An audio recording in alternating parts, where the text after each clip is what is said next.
Welcome everyone to another episode of Indie Hangout. I am Pneumatics. You may know me from over on YouTube under the same name and over on Twitch with an extra X at the end. Sometimes I stream over there as well. I am joined by my wonderful co-hosts, Maz and Kronos. What's up, guys? You go first, Kronos. Oh, my bad. I was like waiting on you because It's I was all like, how's it going, everybody? My name's Kronos. You can find me on YouTube, Twitch, a whole bunch of other platforms as OSOK Kronos. What's going on, guys? Maz from Maztech Gaming can be found primarily on YouTube as Maztech Space Gaming or on Twitch at Maztech_gaming. Cool. So we got a good one today. I think the listeners are gonna love this one.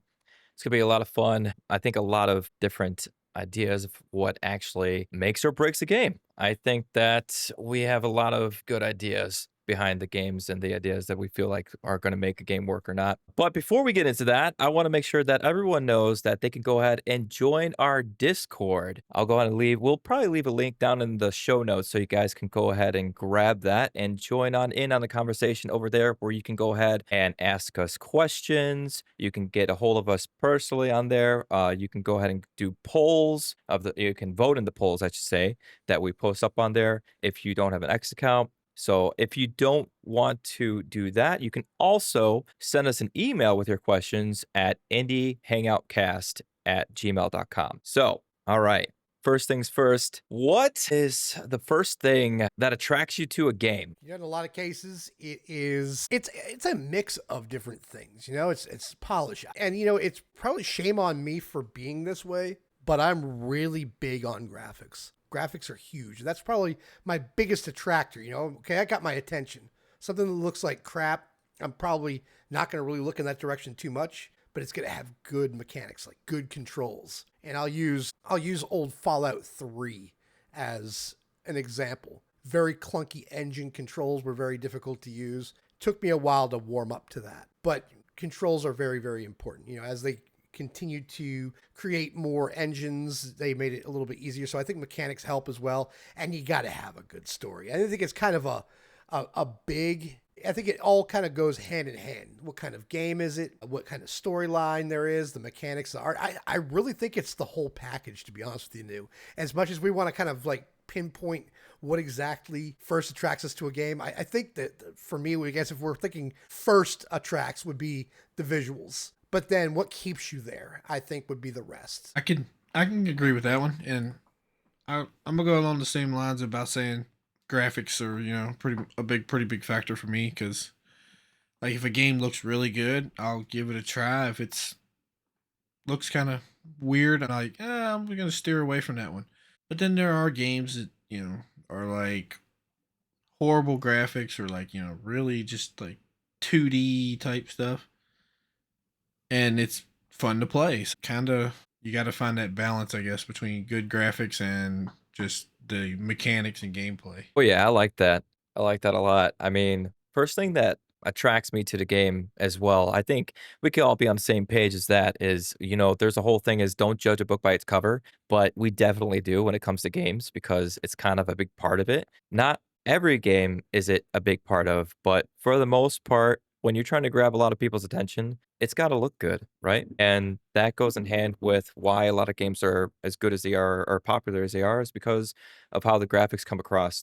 You could look at something from anything, really, from the Unreal Engine 5, and you're going to be like, wow, this is a beautiful game. It's made it, that engine alone has made it a lot easier to make beautiful games. And you also got that one game, Journey. Journey was a really good example of like a beautiful game, but also a beautiful story that went along with it. Like they played hand in hand with one another. So I think that is something for me as well. As like, yeah, the cover, it's funny looking back at it. When I used to pick out games, going to GameStop and going with buddies, or even when I was even younger, going with my dad and looking at the things, it's like, what did you first go to? Of course, you're looking through the covers. Whatever catches your eye, you snapped off the shelves, and you took a look at it, and then you flipped around to the back and you kind of read what it was about. If it sounded interesting, you'd be like, all right, I want this. If not, you'd throw it back on the shelf and be like, oh, it just looks good, but doesn't sound cool. I remember doing that a lot when the Xbox 360 was around. I remember playing this game just because it looked good on the front cover, and it probably because it also had a very pretty lady on the front. So I was like, a young kid, I'm looking at this, I'm like, "Whoa, what is this?" And I snatched it right off the shelf, and it actually turned out to be, like, one of my, like, favorite games from the 360. It's a very big, RPG. I wish I could remember the name of it. I think it started with a S.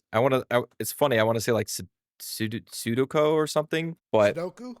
yeah, it's like, yeah, Sudoku. Yeah, a puzzle game. Oh, man, maybe I'll look that up at some point during the podcast to see if I can find it, but, I mean, What kind of game was it again? it was a RPG. It's funny, I can remember the story out of everything was, uh, it was like, there's magic. I don't know, like, the backstory of it was like, "Oh, there's magic in the world, and all because of this one person." And then once this person didn't know that he was the reason that magic was in the world until the very end, where they had to defeat his twin brother that was connected, but if his twin brother died, then he died, and then the magic goes away. And so it was like, yeah, really like in depth. I mean, it's so many years ago that I played that game that I still remember. I'm totally probably like botching like the small details about it, but that was like the gist of it. Like, and it was so intriguing, like just because that grabbed my attention from the cover art and then playing it on 360 and being like wowed at the graphics, which probably if you look at them today were not that great. That's what I really remember about that one.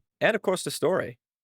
There's a lot of games like that. It's like we look at them from back then, and it's like the graphics really wasn't that good. That is funny. You know how it's weirder, and I'm sure you've had that conversation, Kronos. You're going to have that conversation new when your kids are like, "How could you play these crappy games?" But they didn't realize that I grew up with Nintendo and Super Nintendo, and then when the PlayStation 1 came out, you're like, "Oh my God, are you kidding me? That's incredible." And now we've got PCs with super high GPUs, and it makes those other consoles and other iterations and other games that we played along the way when they were the high tech thing on the market, and make them look like crap. Yeah. Now, on that note of like the whole kids thing, there are certain games that kids will play and they actually seem to like them, like with Halo or like older Mario games. For some reason, my kids seem to enjoy those. So, Hmm. but then there's other games where they're like, "How did you play this?" It's like that comes into, I guess, the storyline. Like games just having a good story. Absolutely. Well, it's funny because, like there's a couple like really popular games that the graphics are not really good. I mean, a lot of indie games are that way where like the graphics are usually 2D, maybe or even, like, I'm sorry, but like a lot of 2D art, there's a lot of people like you love it or you hate it. And I think people can make 2D art look really amazing. If you look at Hollow Knight has some of the best 2D art style animations and crazy things going on, even though it's not a very colorful game. It's a very mute, like black and gray and white, but the animations the characters have and like the suspense and the things that happen, it's really, really cool to see how that works. And it's probably a good reason why, besides the mechanics of the game, it's probably a good reason why a lot of people got into it is because the art looks like it's weird. It's like a minimalist, but also like, just out there really good, like, really done well, for as far as 2D art goes in pixel. So it's like,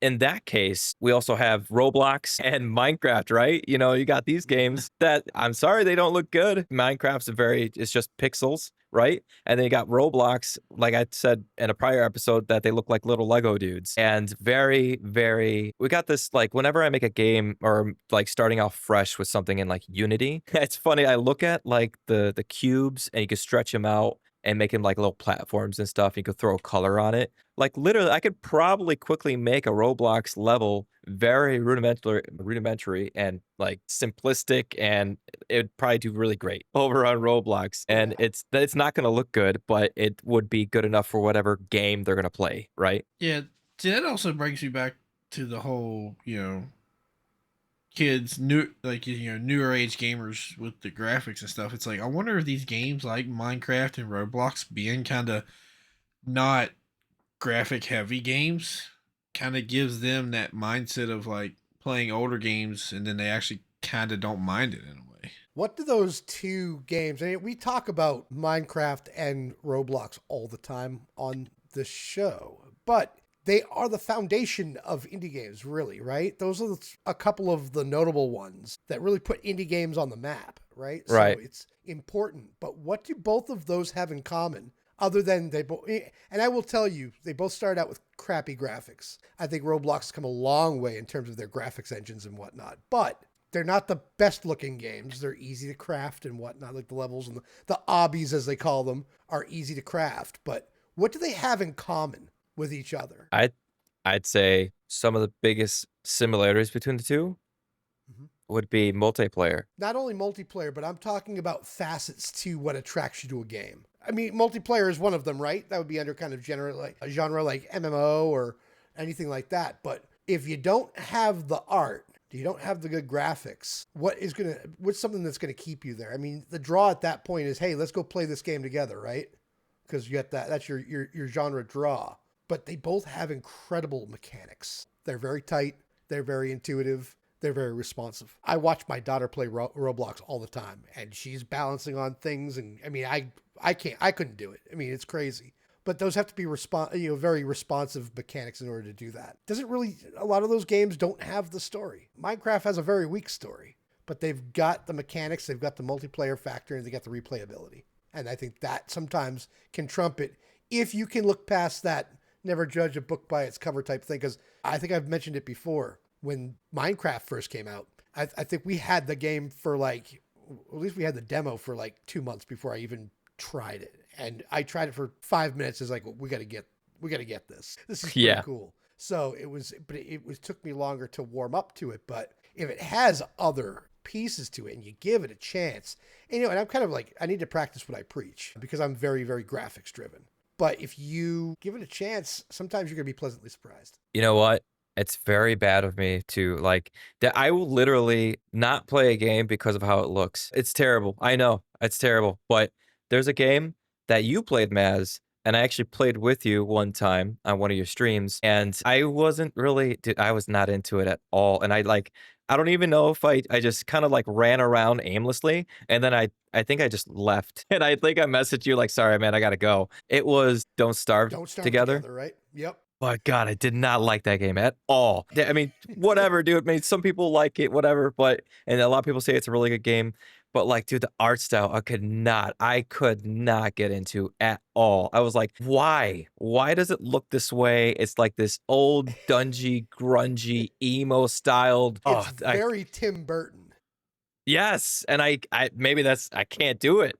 No, and no offense taken. Obviously, we were actually running. I remember that too because that was a long time ago. Good memory. Yeah. I was running a mod off of that. Back when I had good internet, and I think we were playing with I think there were like you, me, and 8 other people playing at the time. Oh yeah, a lot of I think us there for were like sure. 10 of us. Yeah, I think there were 10 of us on that stream, which was wild. But yeah, so to each his own, right? My wife was hooked on that. Mrs. Maztic was hooked on that for a while. I actually liked the graphics on that. I really did. That's also a really good indie game. It's one of the more well, it was one of the more popular ones. Kind of fizzled out over time. But when we're talking about graphics, one of the biggest attractors for me, one of the biggest games that I remembered it years in advance when they started rolling it out. It was Cuphead. If you all remember Cuphead, it's all of those games, like that entire game was hand drawn. I don't know if you knew that. No. It was not done. The animation was done on a computer, but they did it. It was frame by frame by frame. They actually had artists that drew each individual frame of that game, which is incredible. Except for the parallax in the back, obviously, but every animation in that game that you see, whether it's Cuphead, whether it's Mugman, or any of the enemies throughout the levels, or the bosses or everything like that, everything is hand drawn, which is absolutely insane. Yeah. Dude, I couldn't imagine. No way. I watched a video on it a while ago. It was like a behind the scenes type video of Cuphead, and they were talking about how they just drew every single frame for every boss fight, every level, every movement from anything in that game is all hand drawn. Man, I mean, dude, give credit to that because holy crap, the amount of artistic ability to do something like that and the ability to input it into the computer, into the game engine and to make it actually work the way you want. Holy Yeah. crap. Dude, I get like flustered from making a tile set out of grass because I don't like it's so stupid to say that too because it's like you think, well, why? It's just grass. Well, no, you got to think of all the edge cases. You got to think, what if the grass goes up against dirt? What if the dirt makes a curve? What if it goes up against water? What if Yep. there's flowers in the way? What if this? What if that? So there's like you would think grass tile set like, oh, so you got to draw up like what? Three different little no, it's I will show you my tile map of my grass, and it is an entire, like, 256 by 256 page Oh yeah, yeah. of all the edge cases that might happen as I make my map. Oh yeah. There's a reason why I don't code. I know how to code. There's a reason why I don't. I don't have the patience. Believe it or not, sprites piss me off probably more than anything. In drawing, Yeah, yeah. Putting those together, I'd rather draw it by hand than put a sprite together because I just think it doesn't look good for me. I've grown to be okay with it. I've grown to start to love it, except for creating the actual character because I don't know what it is about human anatomy, but, like, trying to draw it in any kind of aspect is a pain in the butt, man. Trying to Yeah. like, just I remember showing off my animation to of my little, main character, or who's gonna be my main character, and I showed it to my wife, and I said, "What do you think?" And she's like, "Do you want my real opinion?" I was like, "Oh, no, it's bad." And she's like, "Well, I don't know why." I'm literally watching videos of, like, people animating, like, drawing and stuff and, like, figuring out arm movement, how people trick it to make it look like it's moving correctly in sprites. So, like, it almost seems like it would kinda be easier just to draw it and then input it because you have full control over how you want it to look and you see the whole way through except for sprite art trying to draw it and then you play the animation sheet, one by one, and then it doesn't look right and you're like, "I don't know what's going on." So like on that note, just can you do like the skeleton things and then draw it and overlay it over the skeleton and make it move? Yeah. So Okay. there's 2 different ways that I've ever tried. I mean, well, there's what's nice and kind of a pain in the butt about game design in general is that there are multiple ways to do something and not always is one way right. And one of those is animations. So I could throw in a sprite sheet, but like Hollow Knight. Hollow Knight does this very well, like I said before, with their animations and their sprite sheets for their bosses and their main character and the weapons and everything. Everything's all sprite sheets. And then you have a game like Cult of the Lamb that uses what you're talking about is bone rigging. So they'll go ahead and they'll make their little character kind of like a sprite sheet still, but you could be a little bit more free with it. Like you draw an arm, draw the other arm, the leg, torso, head, but you keep them separate away from each other. You import it into your game engine. And well, at least this is the way I know how to do it. There's multiple ways to do it. There's another program called Spine that a lot of people use that's really good with this. But you take that, and Unity has a built in one that's not as good. You import it, and then you go through Unity sprite rendering to make sure they're all separated.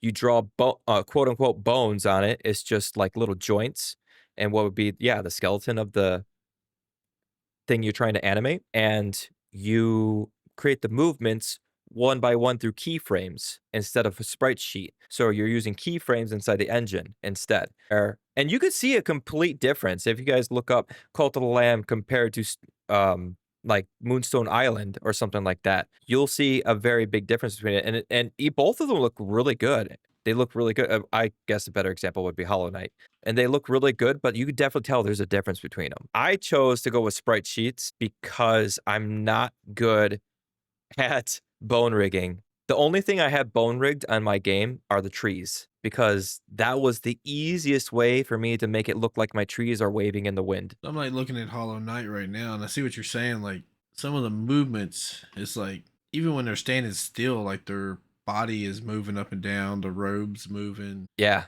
but Yeah. it's not moving in unison. So like his cloak that he's wearing is moving front to back, but his body is moving up and down. Yeah, so that's the pretty cool thing about that is that whether, you're doing it one way or another, there's no real wrong way. And then you also have, as Maz stated, Cuphead, which was just drawn by hand and then input and then made come alive, through animations, kind of like a TV show or something like that. It's really cool to see all these different forms coming through and be as popular as they are to let you know, like, yeah, if it's done right, people will flock to it, Well, that Oh, what for was really sure. cool about that, right, was the fact that it's got like that 20s, 30s type of style to it when we're talking about Cuphead. And you automatically, I mean, when I first saw it, it's like, that's like old Disney cartoons. You know what I mean? And Yeah. that's exactly how they animated it back then, is frame by frame, each frame. I mean, each frame, think about that. Each frame is hand drawn and colored. That's crazy. That's why it took them 6 years to make the damn game. But it was so worth the wait because you actually feel like you're in a cartoon, an old style, Disney style cartoon, which is awesome. And that just makes that such a unique game. Yeah, I do like that. No, I almost find it would be easier, quote unquote. I'm probably gonna eat my words, but to create a map by drawing it than to do what I'm doing by doing tile maps and sprite sheets, because like if you draw it out, it could kind of just like you could import it into the game and that's it. That's what this level looks like. You don't have to worry about placing things in the right order. If you want to make little sprites that go on top of the map to put like little other animations in to make it look like, grass. Like what I have in mind is I have like grass looks like it's moving in the wind or a flower and stuff like that. It almost seems like that would be way easier. But I could be wrong. It could be just as hard. So, I mean, definitely the skill is top tier when it comes to drawing out an entire level or map. That's insane. That's absolutely wild. I couldn't imagine. Yeah, for like some of the maps is like crazy the details they get into some of that stuff. Yeah. I think it's safe to say that Cronus is probably the artist of the three of us. Yeah. But I don't. I mean, I love to draw and I love to color and everything like that. I wish I had more time to do that, to be completely honest with you. But I mean, think about how many hundreds of thousands or millions of drawings that is. I mean, how do you do that? It's crazy. I just like, I don't know. And Yeah. if you are a designer like that, do you hate being an artist when you're done? Really, if you think about that for a second. When you're done with that, it's like, hey, I'm going to do, we want to do Cuphead 2.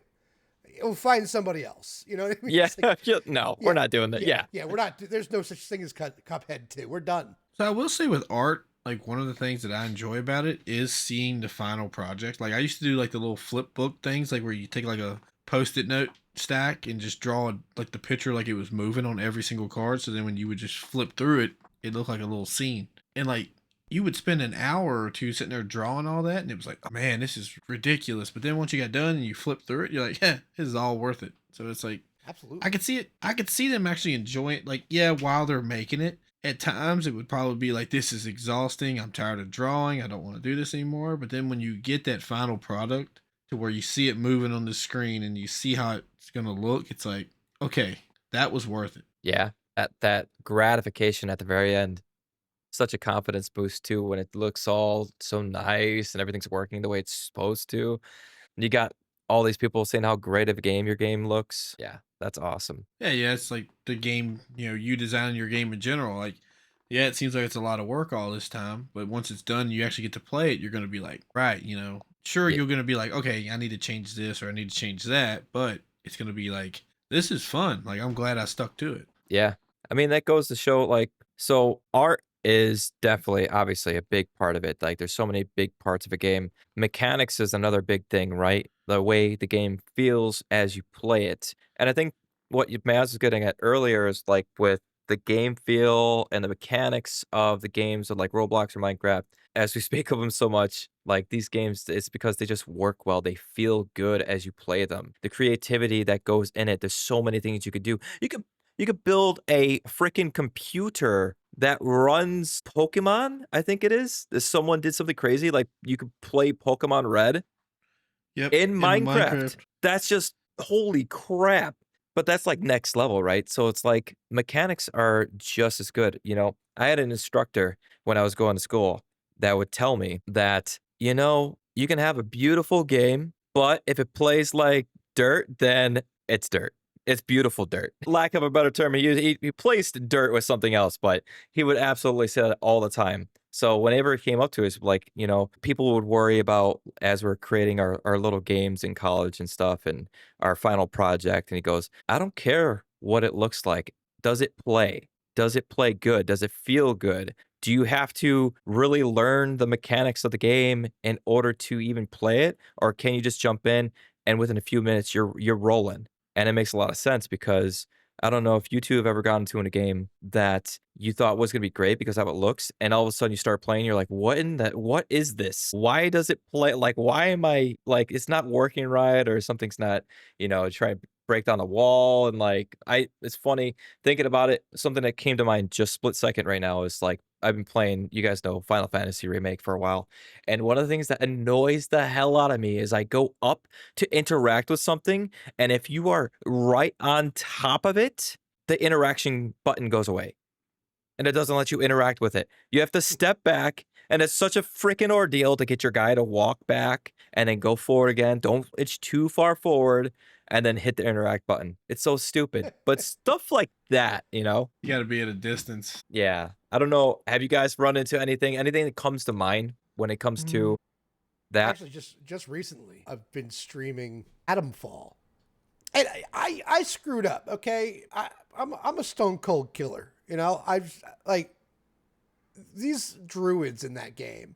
You can stealth around them and you can hide from them and whatnot. I just rather just you see me, you're gonna chuck an arrow at me or you're gonna try to hack me to death. I'm just gonna take you out. And apparently I wasn't supposed to do that. And so I was leaving an offering for the druids in the game, and I went to interact with the totem and it wouldn't let me interact. I had the little action button like you were talking about, but it was just a little action circle. It didn't give me any type of prompt, no matter how much I backed up or got forward and whatnot. So I jumped up onto the altar where I left that little offering. It was like a bouquet of flowers and some stupid crap. And when I jumped up to try to interact, it pushed me back and I slid off of the altar. So yeah, I mean, sometimes, and if you're a Bethesda player, it's just anytime you play a Bethesda game, there's going to be some sort of glitch or something that's going to stop you from moving forward here or there. So yeah, it happens more often than you'd like to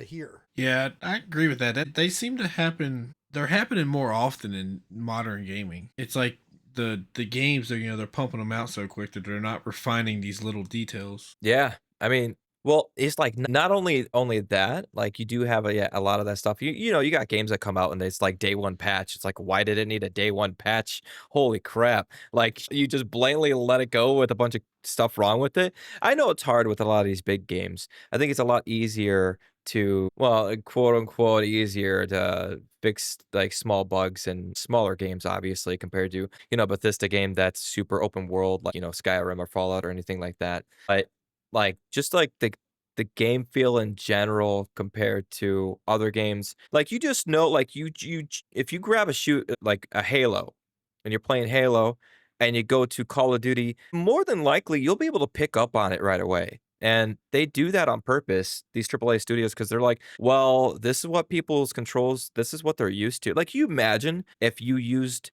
the A button to fire instead of the trigger, like, it would just throw you off. You're like, "What the hell is Yeah. this?" So there was a game we used to play called like on the control wise, it was Ty the Tasmanian Tiger, and it was only inverted on the looking stick. You couldn't pull. What? Yeah, you pull back to look up, push down to look, or it was like a helicopter. Back to look up, forward to look down. It was like you ran normal, but your looking was all inverted. Left went right. You couldn't change it. That game was strictly that way. And me and my dad played it, and we got so hung up on those type of controls that when we went back to playing Halo, it was like, oh wait, hold on. Like, yeah. So mechanics like control wise and stuff are definitely keeping it simple and like similar to other games does help people, switch over. I agree with that one. Yeah, I think also if the game has if it's overwhelming in the beginning, like if you need to give me an hour of explanations for every single thing that I'm going to encounter, it's going to be really hard for me to stay playing that game. Unless they do it in a lot of games do it very well now where it's kind of like it's the tutorial of the game, but they do it in a way that makes it so it's not unbearable, as you're starting to play that game. Right. But if you got like walls of text of like, this is how you do this. This is how you go and grab water. Well, why do I need 5 steps to go grab water? Or something like that. Simple stuff like that. I think the great thing about the way they do tutorials nowadays, to your point, is they give you one thing to do. That's it. And you do that for a little while. And they do it in games where you're upgrading and stuff like that. They used to do it with Mega Man games too, It's like, okay, now you have this ability. And it shows you how to do it. But you have to perfect or get really proficient with one skill first before it's like, okay, we're going to add something. So I think to your point that games have kind of gotten a little bit wise to that because, games like Morrowind, or these really high-end RPGs, I mean, they really, when they went to Oblivion in 2006, that kind of dumbed down the RPG system in games like Morrowind and whatnot, because there was just so many facets to it. And then Skyrim kind of took that to the next level and just kind of made it mainstream for the average gamer, the casual gamer that wanted to play something like that. And I think a lot of that goes back to what you're talking about here is we made it a little bit simple. Well, we made it a little simpler so you can learn it as you go rather than sit here and read a whole novel worth of stuff. And that's going to keep people engaged. Yeah. So I was thinking on that too, like, with what he was saying about Roblox and Minecraft about, the mechanics for kids. They're also simple too. Like, you don't have to, hold the left trigger, move the right thumbstick, and press the A button to move something. It's like left trigger destroys, right trigger places. And it just makes sense. Like, what is the biggest thing of what the notifications it gives you on Minecraft is like use the right tool for the job. So it's makes sense. It's like real world stuff. Use the pickaxe to mine. Use the axe to chop down trees. Like simple stuff that you should know, right? So you're gonna use the Yeah. right things, the right mechanics for the right thing you're trying to do. And then, like, some games, I don't know if y'all have ever played For Honor. That game, the mechanics, you have to, you have to block and then you have to move the joystick in a certain direction of the attack. And it is so much to the mechanics of the controls that it's hard to play that I quit playing it. Like, I'll be honest with you. And if a game's overcomplicated on mechanics, yeah, I'm not gonna Yeah, you'll lose give the it much engagement. time. You're Yep. absolutely right. Everything has to be in the right balance. Does that make sense? It has to be the right balance. For sure. It has to be aesthetically pleasing. It can't be overly complicated. I don't know if you guys ever played the original. I'm sure you have, Pneumatic. I think we've talked about this before. You played the original Resident Evil 1. Yeah, so many moons ago. Yeah, the mechanics were terrible with that. It was a good enough game. It had, for the time. We're talking 1996. I'm really dating myself here. Because I got it when it came out. I got it the day it came out, which is really, really dating myself at this point.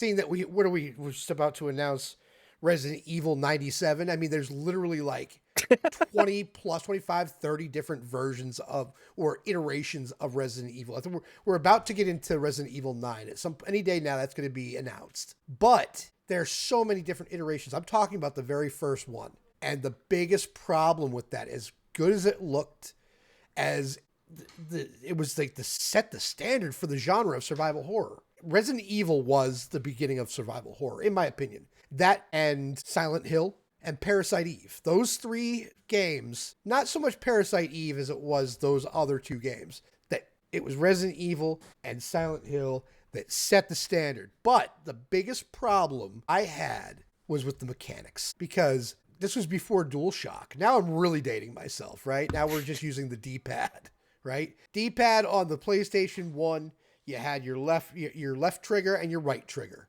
I don't even believe that they had 4 triggers at that point. I think it was just your left and your right.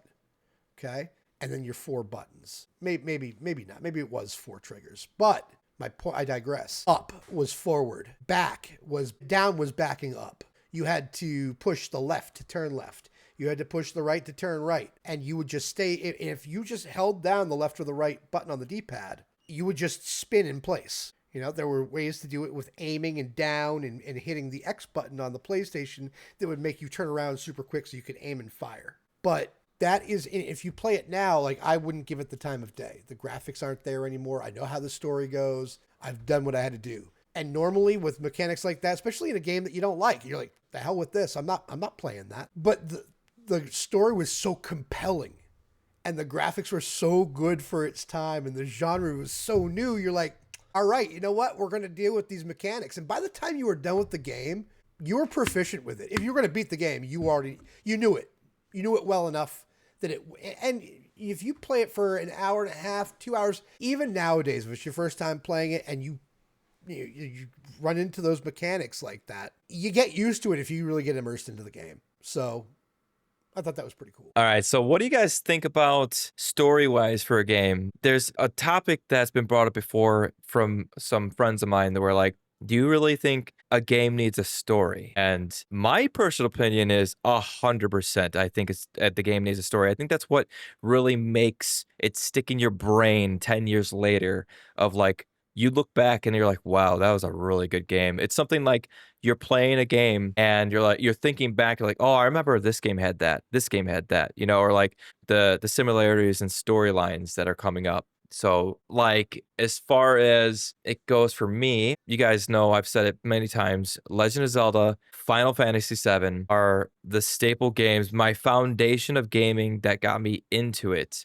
hardcore when I was very young. And I still look back fondly on those games, and I think it's all because of the story. I don't look back and think of the graphics. I don't look back and think of the mechanics. I don't look back and think of really like the puzzles I came across. Maybe sometimes every now and then it's like, oh, that one puzzle in the water temple on Legend of Zelda was Ocarina of Time was a nightmare. But it's really the story that makes me think back finally on those games like, wow, that was so good. And it's also the reason I finished those.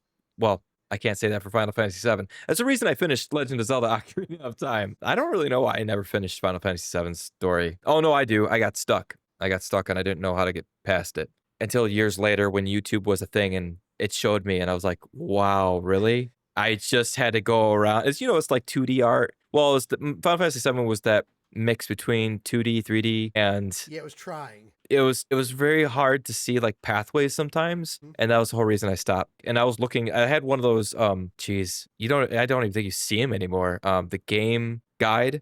I bought the game guide for Final Fantasy VII that literally told you all the places to go and how to play the game and the best things. Don't forget this materia, whatever. Yeah, that was a lot. But yeah, anyway, so story. Oh, Kronos, let me ask you this real quick. What do you think of Repo? So I like it. I guess it kind of plays into the whole story thing, as like this was literally going to be my answer for the story thing.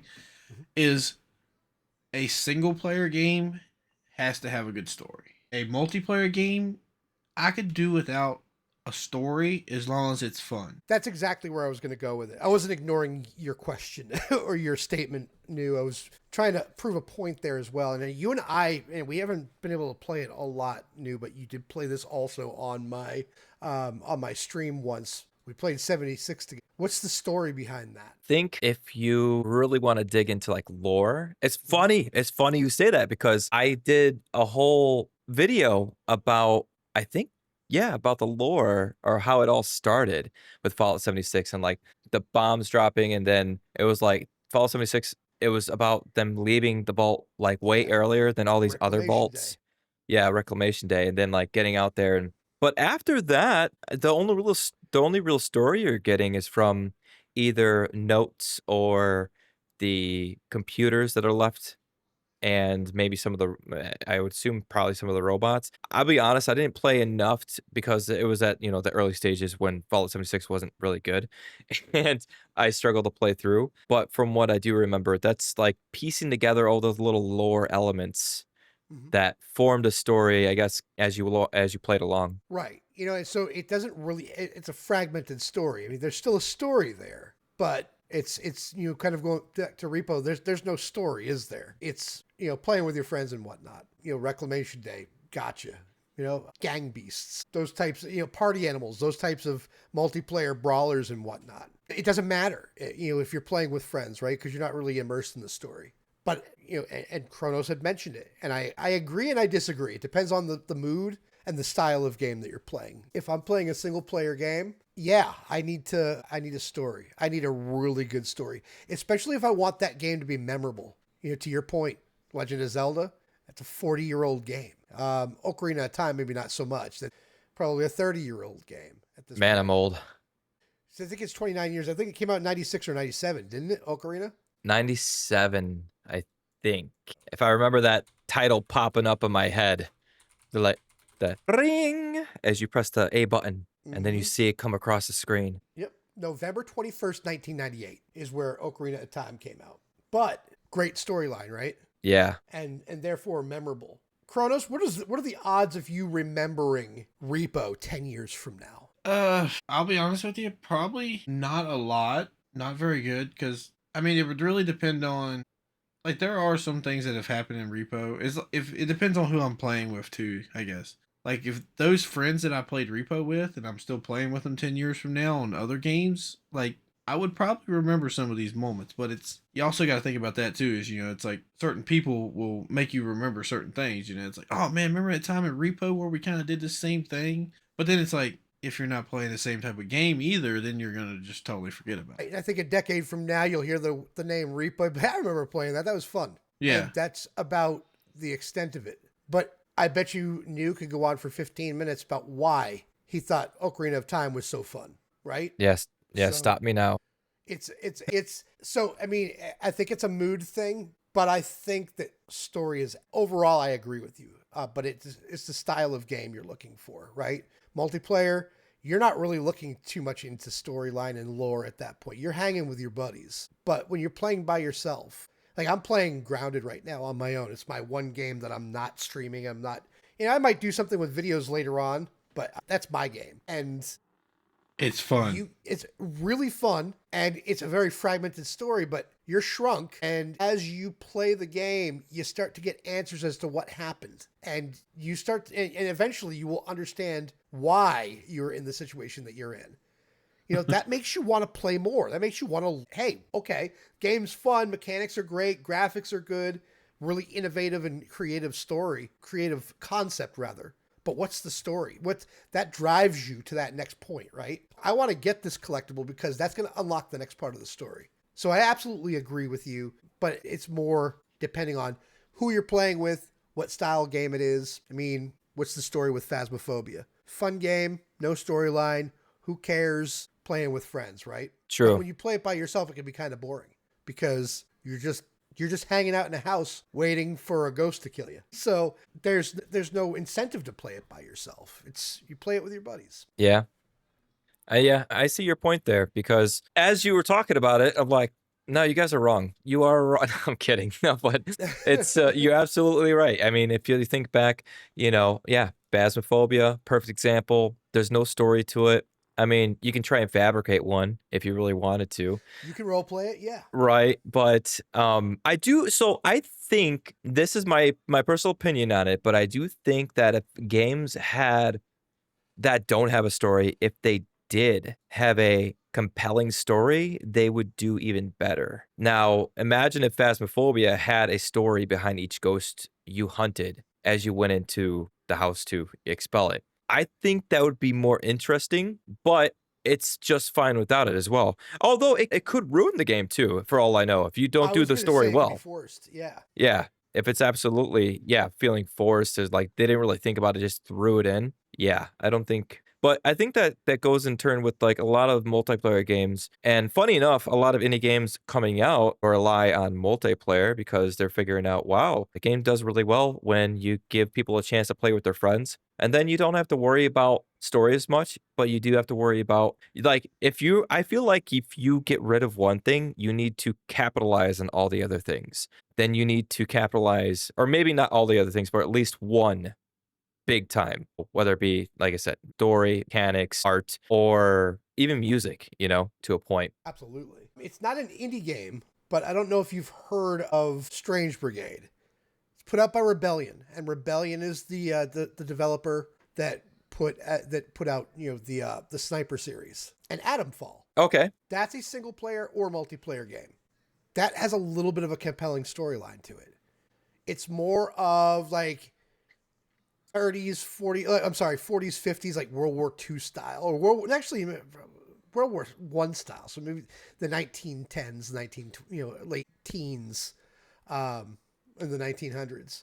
And it's got the radio voices, the old like transatlantic voices, and those like that. And Yeah. it's compelling and it moves you along. Now there's not a whole lot to it, but the narrator in it kind of just moves the game along, and it's not anything that's like heavy story based, but with a little bit of a narration with your multiplayer. It's phenomenal. And it's one game that I've been itching to play again, and I will probably end up streaming when my internet improves. but it is a great example of, a little bit of, I don't want to say story because it's not a huge story, but it's got a little bit of flavor to it. It's like Egyptian mummies and zombies and everything like that going into ancient ruins. And it kind of gives you a little tidbit of like what you're getting into between levels, if that makes sense. And the really cool thing about that is that kind of, that's almost kind of like a happy medium of like kind of what we were talking about. You said like, what if Phasmophobia had a story in there? And you're kind of like, okay, well, how does it fit? And I think Strange Brigade is a good example of how you can kind of overlay a little bit of a theme rather than story in the middle of the game and make it more compelling. I know there are I'm just trying to think. There's two games in general that I go to that just blew me away because of their story. Because like I was saying before, like if you're not gonna do some of it, you need to capitalize on at least one of it, right? And like this one game that comes to mind, or two games that come to mind are Oxenfree. Have you guys ever played that one? Not. Can't say I have. It is such a good game focused on story that I never at 1,000 years would have thought I'd ever play and like. It was something that was on the Game Pass. It was for free. I was like bored on my Xbox. I'm like, you know what? Fine, I'll try it out. It was either on my Xbox or my PC, one of the two. I have it on, yeah, obviously Game Pass PC. So I was on there and I played that game and I was like, holy crap. Like it's so engaging. The story was so good.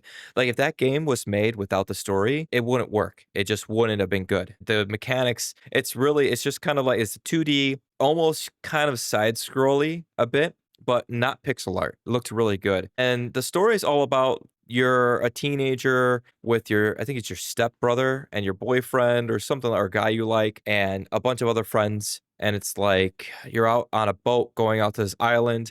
And once you get to the island, you accidentally let loose this paranormal, like otherworldly thing. And it's so crazy, like how well done it is, because throughout it, there's multiple endings. So if you look at like big games like Dragon Age and Outer Worlds, they have all these different choices as you make throughout the game, and at the end, it really is impactful of what you chose in the beginning of how the ending turns out. And that's how this game is as well. Oxenfree does it really well, where the choices you make, like there's at one point you can choose to save this girl that you technically your character like really hates, and then you yourself kind of hate because of the way she acts. You can choose to let her die. You can choose to save her, and I think there's another choice to like save her, but kind of cold shoulder her and then never talk to her again afterwards. Like there's so many different things, and it really determines the ending. And there is such thing as the perfect ending. But it's also kind of sad because this is the thing that really gets me with these stories, man, is when you play them and then there's some crazy undertone thing about it is that when you're done with it, the story is at the end that the girl is never set free. She's forever trapped within this ever never ending loop of this paranormal thing. So it's me goosebumps thinking about it. But Oh, wow. I'll have to try that out. it's so good. You need to play it. Hopefully I didn't ruin it by giving away too much What of game that did you say it ending. was? It's called Oxenfree. Oxen free. You can get it on CD keys right now for $6.79. Oh, they Holy got part 1 and 2. I never played 2, but number 1 was a killer. It was really good. And so that's a really good 2D story game that I played that I never thought I would like. Like I said, out of random. I think more people need to pick random games and just try them out and be surprised of how good they are. Because here's another very good example of a story-driven game that plays on your fear factor, I think. It's called Gone Home. I don't know if you guys heard that one either. It's another really huh? Yes. Yes. Okay, cool. You got that one. What about you, Kronos? No, I'm looking No? at it now. It's another very story-driven game. I literally the entire time in the game thought that something was going to jump out and try to kill me. Yeah. It's Like, but crazy. Yeah. as you go along, but all it is, it's like it's just very, very well done with how the story goes. It's a matter of you came home from school and no one's home, and you're trying to go through the home and find what happened, where your parents are, or whatever. It's really good. I played it a long time ago, and I had to look through my achievements on Xbox to remember what game it was. I'm like, what was that game that had that like, oh, and even my wife brought it up. She's like, you should bring that game up because it was really like she was watching me as I played it because she was so interested in it. So I think those are two prime examples of very good indie games done well with the story that didn't need any crazy art, that they didn't need any crazy mechanics, but the story drove the game to their success. Yeah, I remember that, and that game plays on that's very story driven. It's it's piecemealed, right? It's not the whole story. You have to find the story, and it really plays on your isolation, right? And because you're so isolated in there, you have that expectation, that anxiety that something's going to jump out at you. So it plays, to your point, plays on its emotions great, and you don't get that a lot with games where it's just pure isolation and anticipation. Your fear factor goes up because you're anticipating something that never ends up happening. Yeah, so true, dude. So true.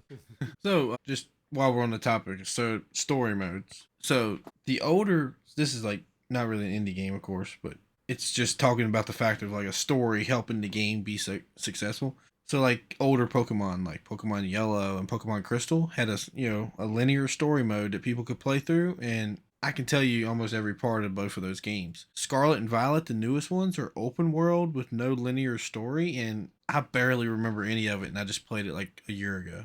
Yeah. Like it didn't have that memorable story to it, so it's like I like kind of back to what Maz was saying about Repo. It's like you don't have that story, that wow factor, and it can ruin a game in a way at times. It can ruin it. It can be fun without a storyline, but it won't be memorable. Yeah. I mean, I can't tell you how many, probably thousands of games I've played over the years, and only a handful stand out probably for that reason. Yeah.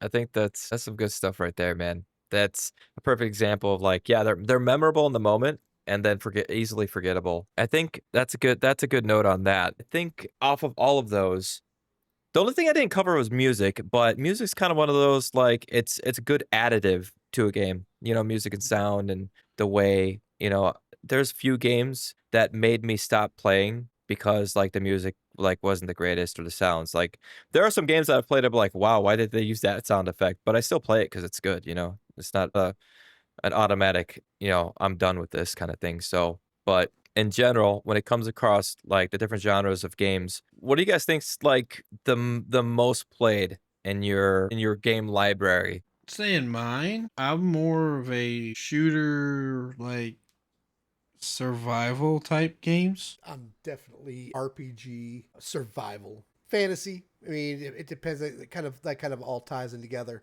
Big on Final Fantasy, big on Elder Scrolls, big on Fallout, big on Borderlands, and these are all RPGs, action RPGs, survival games, And games that have really good stories to them. and games that have phenomenal stories. I've never really had that like RPG. Well, I guess RPG games. I would say like Devil May Cry. I play a lot of those, so that would be an RPG. Now that I think about it, because I'm like I don't play many RPG games, but I'm like no wait, I play all of those. So yeah, Yeah, I mean, it's RPGs have some of the best storylines, and depending on how what level they are, AAA or whatnot, they have some of the best music too. If we're tying music back into this pneumatics, I'll tell you right now, Skyrim probably has the best soundtrack I've ever heard in any game at any point ever, and I think a close second, believe it or not, would be Final Fantasy 14.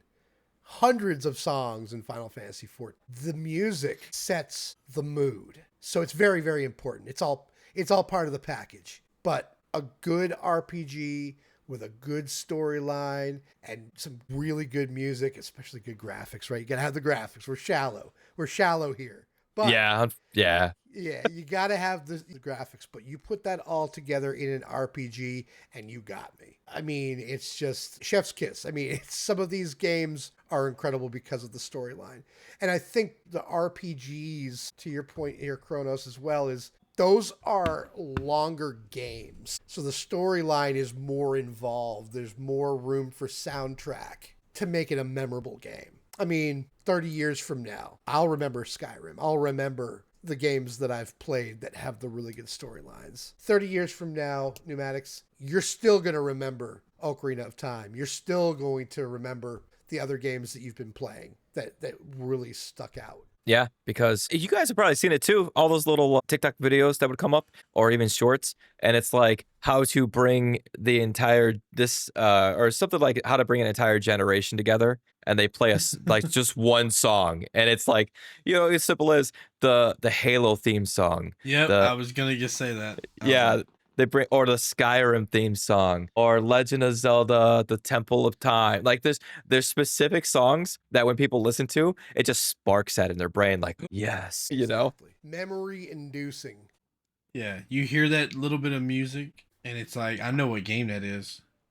Like 100%. you don't even hesitate. You're like, I know what game that is. Yeah. We should do that at some point. Just kind of play around and do some old music and just Oh, yeah. identify them. Just kind of like do a round robin. Oh, it's that. Oh, it's that. That'd be fun. Yeah. That would Make be. it make That it would. easy at first with, like, theme Mhm. songs, and then go on from, like, yeah, more specific areas. Absolutely. Nice. So, cool. I mean, it kinda matches expectations. So, going over all of the main points of a game with the art, the mechanics, the story, the music, the add that's additive on, and then asking you guys and obviously telling you guys myself about the genres, right? It kind of matches up with how we feel when it comes to a game. What's more important, right? And I think a good consensus has been story, I think across the board. Now, I think there are really good stories that come out of indie games as well. A lot of good, memorable ones that I'm sure are going to stick just as well as the old favorites, that will always have a place in my heart. So there's also a thing when you think of indie games is the way it looks, how we are very shallow with games, right? Looking at a game like, Absolutely. are we gonna play this or not? So when you look at like coming from anyone, if someone tells you by word of mouth or you see an ad for it, whatever the case may be, right? If it's an indie game and it's 3D or 2D, which one are you more going to play? I don't think I've asked you guys if like you have a problem with pixel art or not, because some people do, and that'll automatically be like, no, like screw that 3D all the way. But on that point too, I think sometimes it's harder to get a good 3D game as an indie dev unless you are really damn good at 3D modeling or if you hire out. You like one of the two need to be the case. Otherwise, your game's gonna look janky. I'd say like a 2D game and stuff. I mean, it doesn't push me away. Like I like to look at like the trailers. A gameplay trailer helps me out a lot because like if I see the game and like something in that trailer that they're doing catches my eye, I'm like, hey, I might try that out to see if I like that. It's 2D, 3D doesn't on that aspect doesn't really matter. That's how Dave the Diver got me Chronos. It Trailer. looked fun, right? And you Yep. were like, all right, let me try this out. Like Dude, it's the guy's a diver and he buys a sushi bar and he hires like a legendary sushi chef and you dive and catch fish during the day and you bring your catch to your restaurant, which is only open in the evening, and serve sushi with it. So then it's multiple games. You even get a Tamagotchi pet. I think that's what it's called, right? Tamagotchi? Yeah. Those old ones. Yes. You even get one of those pets that you have to maintain as well. But you go and you do fishing, and then there's storylines in the sea. So you find mer people, and I'm not going to tell you too much, Kronos, because I know you just picked it up. But you find different secrets in the ocean as well. So there's multiple storylines, side quests, but they're not just like okay, go do this. It's an entire storyline inside those side quests. All these different things that you could do to help other people out and whatnot. But at the end of the day, you always pop back up with your catch and bring it out to the restaurant. So it's a lot of different things. And I think, that's pixel art right there. Yeah. And so to kind of tie that back into what we're talking about here, New, I think unless you have like a different eye for things or a different type of style, because you said most people, a lot of people don't like that type of style. I think the older you are, the more accepting of a 2D or pixel art you are. To some people, it's like, well, that looks like crap. And to me, that's like, that looks retro. That's kind of cool. That brings me back, that style, because that's what we had back when I was younger. That's what it was. It was before polygon games and whatnot and real 3D. And the 3D back then looked absolutely terrible. But with technology these days, you get 3D games that look great. I mean, look at Super Mario 64. That was really like the first, to me, it felt like that was one of the biggest tries, like first attempts at 3D platforming and whatnot. And I think that as we continued to evolve as gamers and get out of the time and technology advanced, I think the side scrollers kind of became kind of tired. There was different ways of doing it. Then there was ways to mesh 2D and 3D together, which is where you get those parallaxes and side scrollers and whatnot. So even though it's a side scroll, I look at Rayman. That's a really good example of a 2D game that looks very 3D because of the side scrolling and the parallaxes in the background. It's one of those things where there's an answer for everybody. Some people like the 3D, some people like the 2D. But I honestly think, going back to it, I think it's the older you are, the more you're probably going to like that pixel art 2D art style. I can agree with that one because like back to what I was saying about the whole like original Pokemon Yellow and stuff, like that was like one of the first ever games I played like that, and then Tetris and stuff. You know, they're 2D pixel games. I mean, it's and like I'm so used to playing those like so much as a kid that now if like somebody releases a newer game that's like that has that same art style, I'll play it if it looks good because I'm like, oh right, this feels like when I was younger, like this is a type of game like that, But then there are younger people who are like, well, that game looks like it's 50 years old. I ain't playing that. And it's a 2025 release. Yeah, exactly. Fortnite or nothing. Ugh, nothing. Yeah. I'm sorry. Did I say that out loud? I would agree. It's funny. I could have at least made it sound like I had to think about it for a second. Yeah, Sorry. just a split second. No, immediate reaction. Like I'll never play another game again if Fortnite was the only option. Yeah.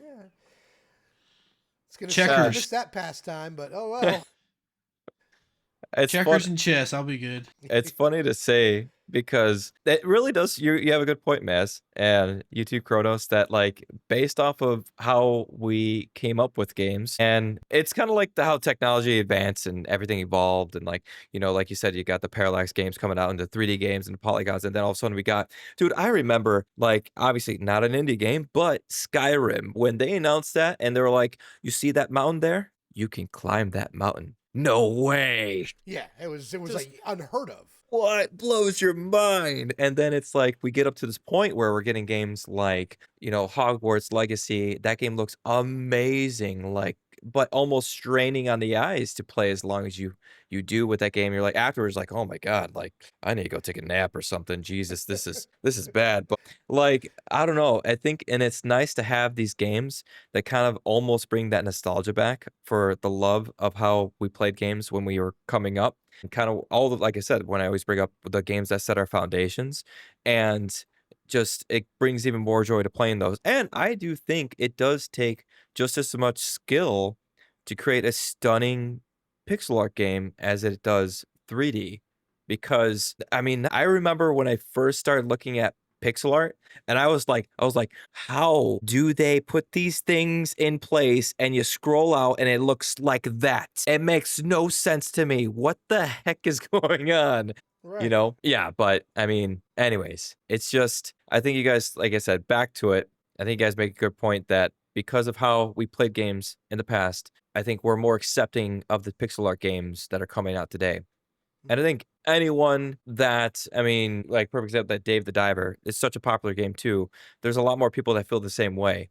Well, it's also style, right? And trends. Bell bottoms, they're not really in right now. They were in the 70s and early 80s. They were in the mid to late 90s. It's style that kind of turns. Did I break up? No, I was laughing. Sorry. Yeah.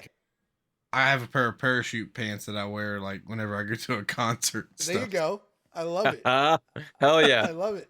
But the thing is, styles and trends, they're cyclical. So we grow up with these 2D games. We're all old enough here that we remember how those games were. We remember the old gen systems and whatnot before really the proliferation of PC and the dawning of almighty NVIDIA. But it's also a trend and a style. They didn't like these games are 8-bit because they want them to be 8-bit now. It's different than when it was when we were younger and those were your choices, 8-bit, 16-bit, but with now it's like that's a style. That's an art style. And some people love it, some people hate it. Some people love the art style of Don't Starve Together. Some people can't stand it. It's just it's preference and it's style and it's what's popular now, what's not popular. If you remember the original Grand Theft Auto 1 it was a bird's eye view. It was a top-down scroller. I don't know if Yeah. you guys knew that or remember that. Yep. And that was like a 16-bit type of. I think it was a little bit more than that, but it was a retro style game. Broforce, really big indie game. It was really, really popular when it came out. I don't know if y'all remember that. 8-bit side scroller. I think I did play that one. That game is amazing. Did you ever play that one, New? I pretty sure I have. Yep. Yeah, I've played it now that I look at it. That was 8-bit game. That was it's actually a lot of fun. For Yeah, sure. didn't have to be an 8-bit game. There's another one that I'm trying to remember that I played quite a bit. I can't remember the name of it. Didn't have a good story. Don't remember. And it's on CD key Broforce CD keys right now for $6.29. Really cool game, but it has that style, that 8-bit style. So now we call that retro, which I think that's kind of a cool way to put it, but also hate it at the same time. Yeah. This reminds me just like, oh my god, what a Metal Slug. Kind of reminds me of that.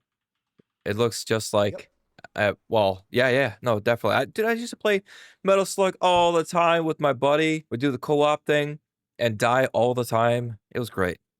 It was a really good game. Absolutely love it.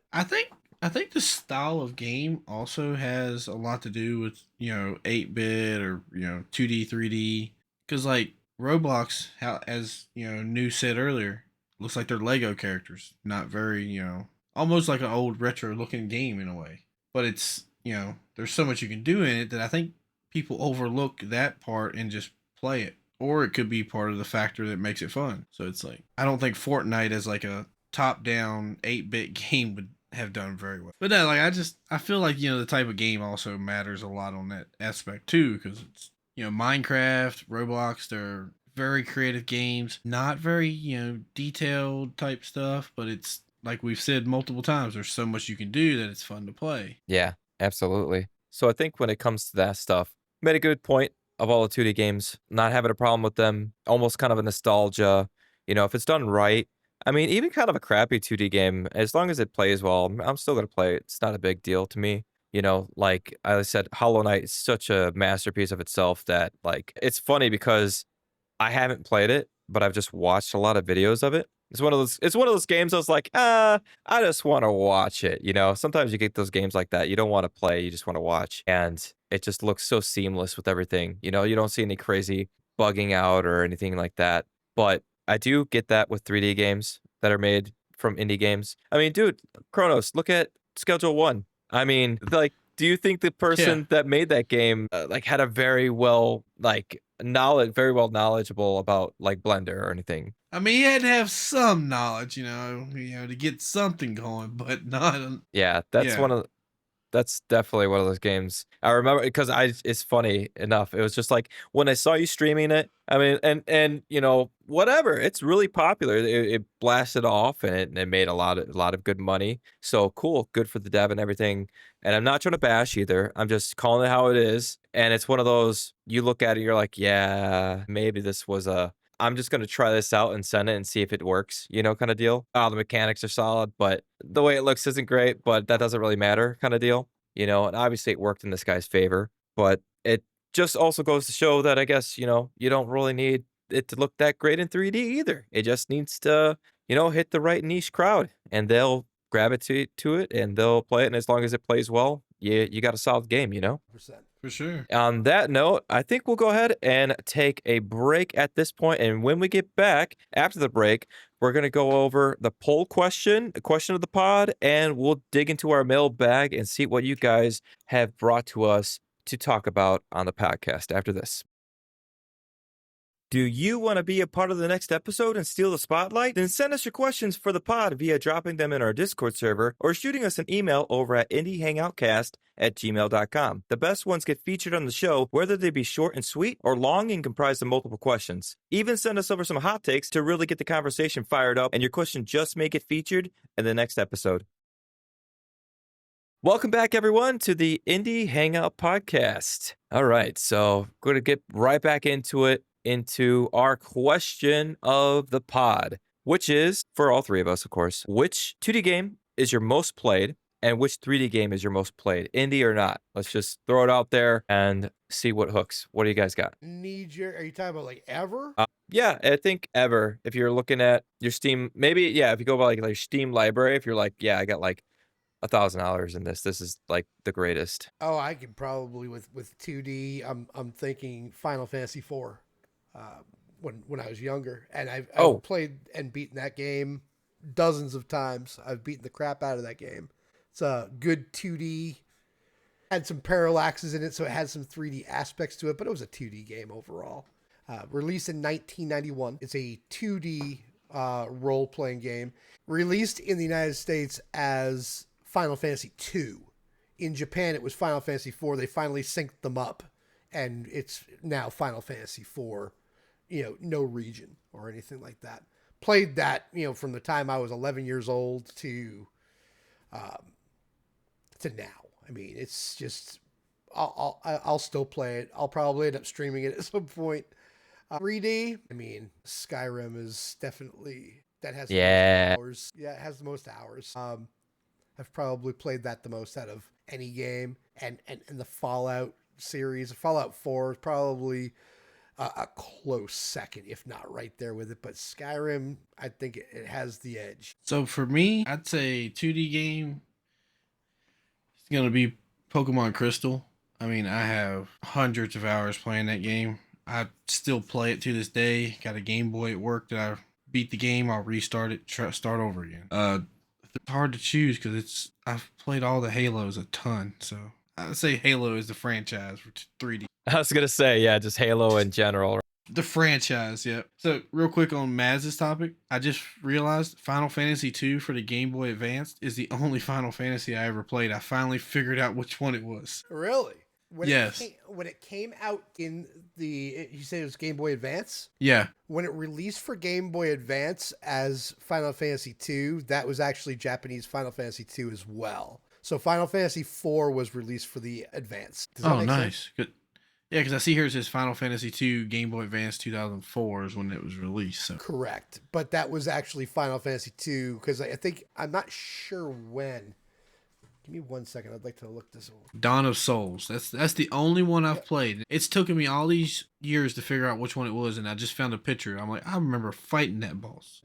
Nice. And it was the Skull Dragon, is what it was. Yeah, so that's completely different than the Final Fantasy IV that I was talking about. But like I said, it was Final Fantasy II when it initially released on the Super Nintendo in 1991. Yeah. Well, see, I remember you saying 2. That's why Yeah. I was like, I looked up It's 2 and I'm so like, wait a weird. minute. Yeah, it's so confusing. But yeah, 2 was 2 at that point. The old US 2 became 4 when it was released on the Game Boy. It's like Star Wars movies. Oh my god, yeah. What about you, New? I think 2D game, the most played.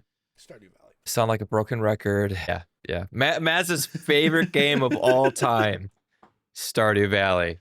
Loves that game. He can't stop telling me about it. No, Fortnite's my favorite game. Oh yeah, Fortnite's his 3D favorite game for sure, for sure. Yeah. Skyrim, what? Wait, He what? said, he said it's a tie between Fortnite and Rocket League. Yeah, yeah. He practices Rocket League on the weekends with his coach. Yeah, but I mean, besides that, if I'm gonna go besides Stardew, you know what? I'd say Pokemon in general, like Pokemon games, because I remember being like when I was a kid, got my first Game Boy. Before it was Game Boy Color, it was just the old big boxy one, and I Yep. got that black and white. Got Pokemon Red. My brother got Pokemon Blue, and we played those non-stop. And we like so obsessed about it that we went and bought that stupid cable that you hook between one another so that you can trade Pokemon. So you can go absolutely get all 151.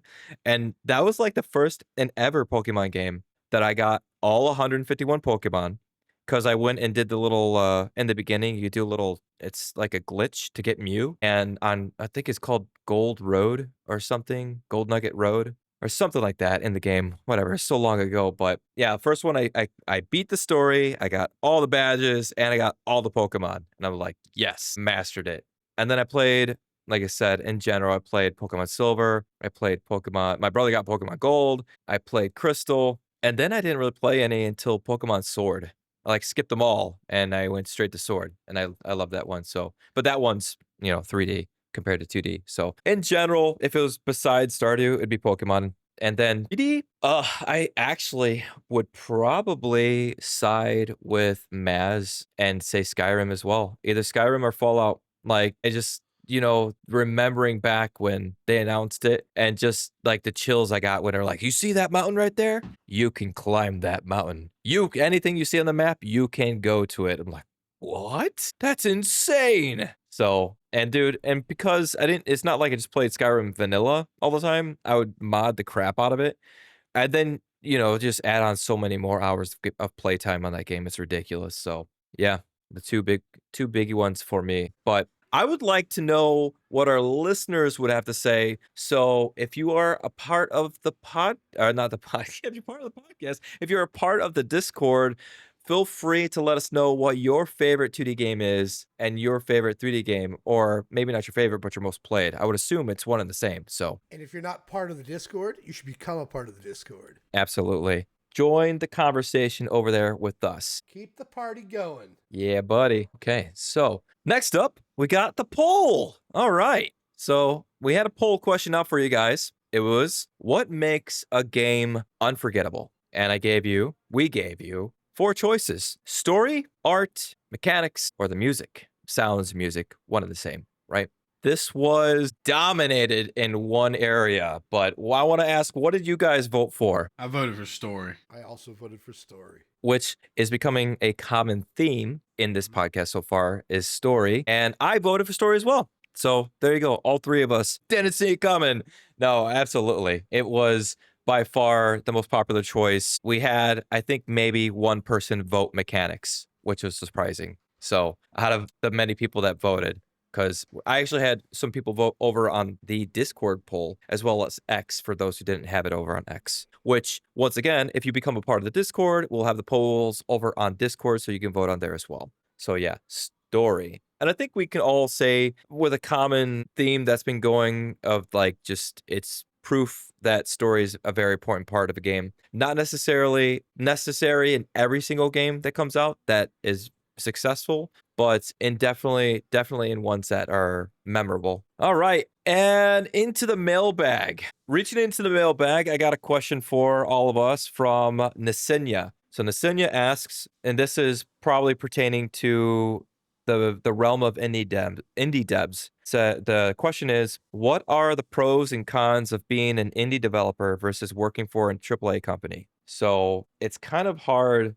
for us to say exactly. Like, I kind of have an idea just because of working on games by myself. But what do you guys think would be some pros and cons of an indie dev working? Well, I guess they wouldn't be indie if they're working for AAA, but like pros and cons of, I guess, working by yourself or working for a corporation.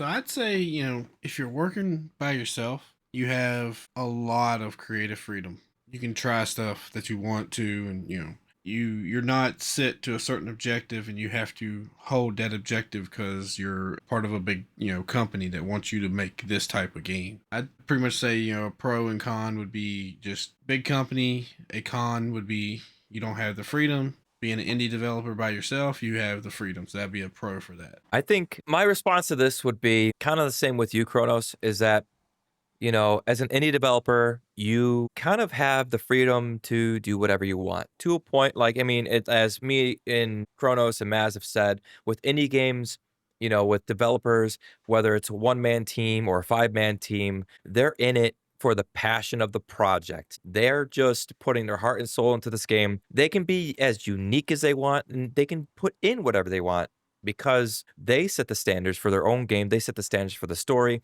They're not having someone breathing down their neck saying, hey, we're going to have to cut this part out because we don't have the budget for it, right? You can literally be like, yeah, no, I'm an indie dev. I don't have to worry about that. I can make this blow up in scope as much as I want and make it the development time take 10 years if I really want to. It doesn't matter. The thing is, when you work for a AAA, it's like, okay, you're not your own boss. You got to listen to someone. You're probably paired off on a team.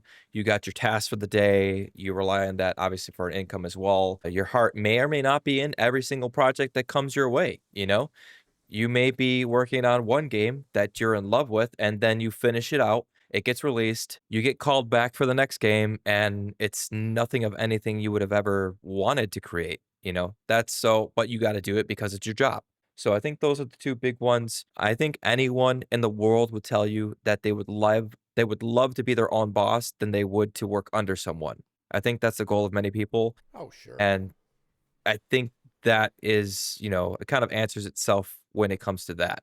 What about you, Maz? Definitely pros. You're your own boss. You have the freedom. I mean, it's really kind of just reiterating what Pneumatics and Kronos both said in this particular case. Really, the cons, though, is you're going to burn out faster. You can burn out faster. There's nobody to rely on other than yourself if you're a solo developer. You can always bounce ideas off of friends and whatnot. But the thing is, if something happens, if you burn out or you get discouraged and you succumb to that, then that's the end of the project right there. There's nobody there to help you carry it on. That's one of the big things that I would worry about as a developer. Now, people that know me, my biggest flaw is that I don't know how to stop. And right now as we speak, I'm currently in the middle of a burnout. But I don't know to stop. We're just going to continue. We're going to stay the course. We're going to do what we got to do. But some people, they're smart to stop and take breaks. And that kind of also, if you burn out,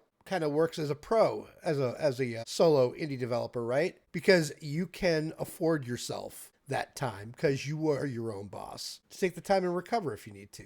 Take a break, come back to it. You've done it before, New. I've heard you talking about it. Just kind of time to step away from it. A lot of people, when they get discouraged, that's when people quit. The smart ones, the ones that have the passion, the ones that are working for themselves, they know when to take a break and to walk away and come back to it later. And so as a solo indie developer, you are afforded that kind of luxury to be able to say, okay, it's time to put this on hold for, 3 days or a week or whatever you need to recover and then come back to it. But also the downside is that you're on your own. Yeah, dude, perfectly put. The scare factor, man. When it comes down to it, because I totally passed it off without even saying like cons of being an indie dev, is that what exactly you said. Like you are all alone. You are by yourself. Even if you're with a team, that's even scarier because then you're like, wow, are we gonna be able to do this to like make money to continue on with another project?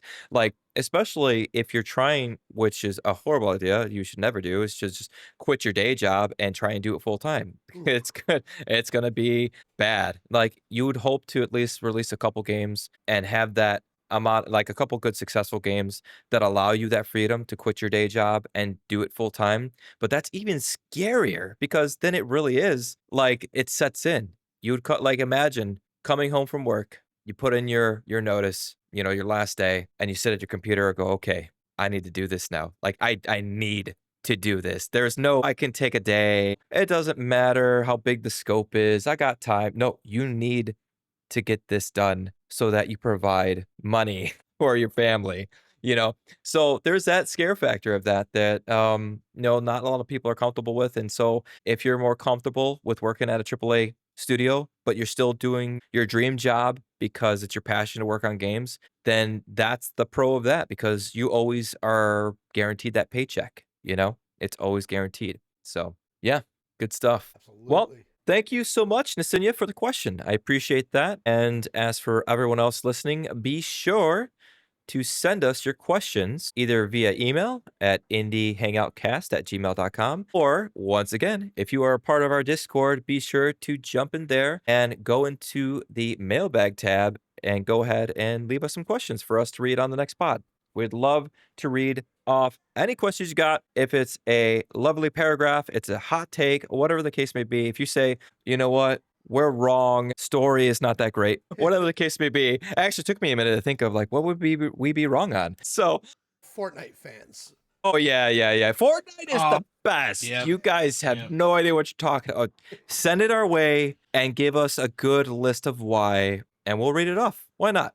Throw it our way. Absolutely. Absolutely. Change our minds. Dare you. Cool. Well, I think that about wraps it up. What do you say? Mm-hmm. Yep, I agree with that. Well, if you guys enjoyed, I hope you did. And I look forward to all of you joining us in on the next podcast episode. Until then, I'm Pneumatics and I bid you farewell. Y'all have a good evening. Farewell, and until next time.